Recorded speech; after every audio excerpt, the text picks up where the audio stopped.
If partition by ever confuse you, this visual will finally make it click for you.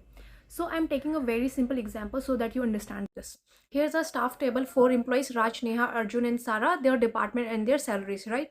Now if you look at this query before moving forward, we are selecting all the columns here, and here's the important part, average salary over partition by department. So this is a window function, right? Now because we wrote partition by department, SQL is going to group all the rows by department, okay, behind the scenes, before calculating the average. So what's happening here? When you write this query, first partition by works and then the average salary is calculated second, okay?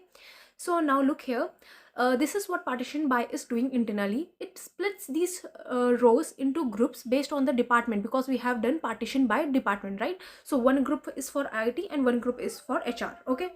Now once it is done, then it will go on and calculate the average salary inside each of the groups, okay? So IT department will have its own average salary, and here you can see the math that is going under, and the HR department will have their own average. So it is 60,000, 50,000, right?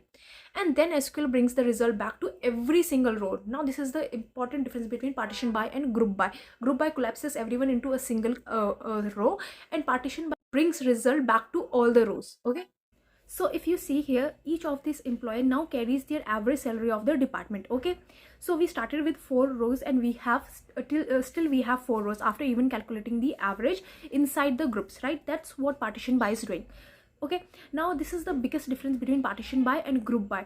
Group by will collapse it into 2 rows. If we would have used group by here, it would have given the average of IT and average of HR. Only 2 rows would have been returned.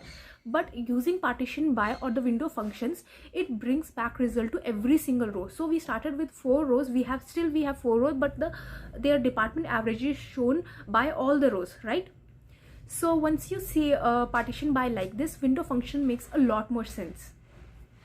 If you want to understand window functions in detail, I have a long video for beginners on my channel.